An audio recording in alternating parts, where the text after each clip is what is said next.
जयति तेदिकं जन्मना ब्रजः। बोलो जयति तेदिकं। आप बैठ जाओ, बैठ जाओ, बैठ जाओ।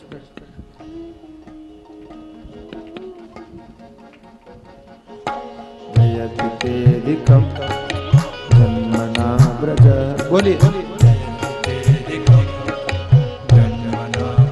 आप लोग भी गाएंगे ना? ऐसा मत सोचना कि गोपियों ने गाया तो हम क्यों गाएं, गोपियां ही गाएं। लेकिन एक बात ध्यान रखना, भगवान की कथा में सब गोपी हैं, यहाँ पुरुष खाली भगवान है, सब में भी गोपी है, ऐसा समझ करके गाइएगा, है ना? तेदिकं जन्मना ब्रज। बोलिए। जयति तेदिकं जन्मना ब्रज।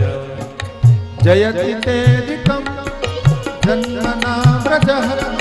जयति तेदिकं जन्मना ब्रज। शयत इंदिरा शश्वदत्तहि।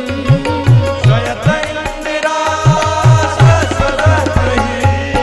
दयित दृश्यता दिक्षुतावकाः।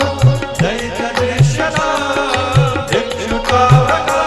ओहो दयित दृश्यता दिक्षुतावकाः। दयित दृश्यता दिक्षुतावकाः। द्वैतता सवास्तां चिन्वते। द्वैतता सवास्तां चिन्वते। जयति तेदिकं जन्मना व्रज। जयति जन्मना। गोपियों ने कहा, गीत गाया, और गीत गाते गाते गोपियों ने कहा, हे प्रभु ब्रज विजयी हो गया। जल्दी जल्दी सुना रहा हूं, हाँ? ब्रज विजयी हो गया। किसको हरा दिया? बैकुंठ को पराजित कर दिया। क्यों? बैकुंठ में आपके बगल में बैठने वाली लक्ष्मी को जब पता चला ब्रज की महिमा के, जब से भगवान ने वहां अवतार लिया, और तब से सब के सब ब्रजवासी होना चाहते हैं, बैकुंठवासी कोई नहीं होना चाहता। लक्ष्मी जी भी बैकुंठ छोड़ करके ब्रज में पधारी, और जब यहाँ आपका ऐश्वर्य देखा, आपके स्वरूप को देखा, लक्ष्मी जी भी मोहित हो गई। आपसे निवेदन करने लगी, प्रभु हमें भी यहाँ कहीं रहने के लिए कोई स्थान दे दो। भगवान ने कहा, नो वैकेंसी, जगह खाली नहीं है, जहां तुमको जगह मिले वहां बैठ जाओ।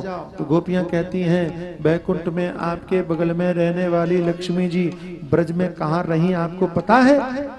भगवान ने कहा, कहां रही तुम ही बता दो। तो गोपियों ने कहा कि बैकुंठ में आपके बगल में बैठने वाली लक्ष्मी ब्रज से प्रभावित होकर आपको देखने के बाद इतनी मोहित हो गई कि यहाँ की रज में समा गई, मिट्टी में मिल गई, ताकि भगवान का स्पर्श होता रहे। ये ब्रज की महिमा है, यहाँ की ब्रज रज में लक्ष्मी का निवास है, ये ब्रज की महिमा। भगवान ने कहा कि तुम गीत गा रही हो हमको बुलाने के लिए, ब्रज की महिमा का गान क्यों कर रही हो? तो भगवान ने, गोपियों ने कहा कि हम इसलिए ब्रज की महिमा का बखान कर रहे हैं कि जिनके आने से ब्रज की महिमा इतनी बढ़ गई, इतनी बढ़ गई, इतनी बढ़ गई कि लक्ष्मी भी रज में समाने को तैयार हो गई।